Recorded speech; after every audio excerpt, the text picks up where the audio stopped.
Centre. I came here today to talk to you about my There we go. Okay, start again. My name is Lorraine. I'm a member of the Workers' Action Centre. I came here today to talk to you about my experiences with EI. I have been working as a temp worker for the past few years and had to deal with EI quite a lot. During one of my past assignments with one of these 10 agencies, I had a great chance of actually getting a contract with the company I was assigned to. Oh boy, I thought. This is it. I have finally landed a spot, but the client company took too long to process the paperwork, over a year. I was promised $19 an hour, but only earned $12 an hour.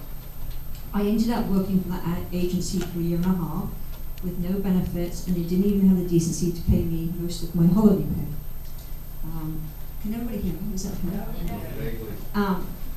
Speak up. Yeah, speak up. Okay. I was sick of constantly waiting for this contract that would never come through. I was sick of only making $12 an hour and finding it hard to make ends meet. I was sick of not getting all the benefits that regular workers were getting.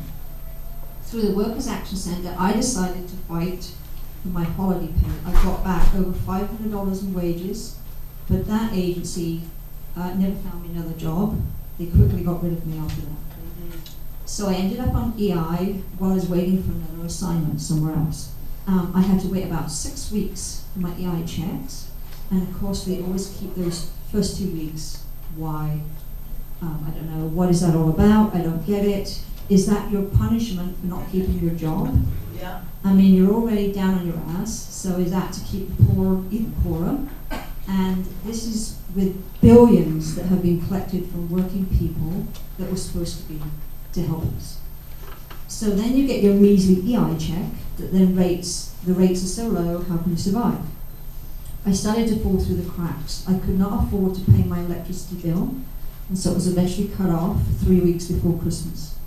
With no way to cook my food and the stress of being in temp work and not having a job, not being able to pay bills, not being able to eat decent food, my health started to be affected. Lack of proper nutrition equals a low immune system, and eventually for me this means sinus infections.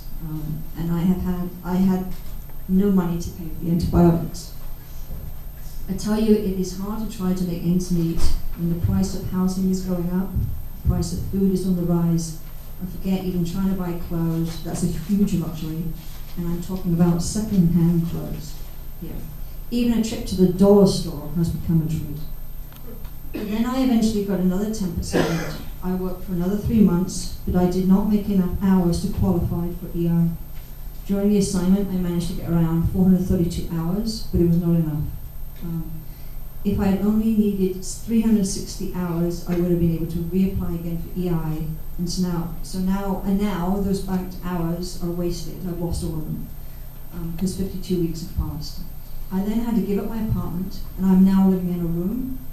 Thank God my family don't live in Toronto. I think my mum would cry if she saw where I was living now. I am so fed up with this vicious cycle of low pay through temp agencies, working here and there, no benefits. I'm now just plain discouraged and fed up. I'm just tired. So that is why I'm here today. Our EI should be working for us. It should support us when we lose our jobs, not kick us when we are down. I'm here today to say we need to fight for this system to benefit us. We pay into it, it should work for us. And also there's one thing that has really stood out for me with EI, being on it and when it comes to an end, the immense emotional turmoil that a person is put through that is never discussed or even looked at. How discouraged, hopeless and defeated a person can feel. And that is also why there needs to be change to the EI benefits. Too many people are falling through the cracks and finding it hard to get back up. Thank you.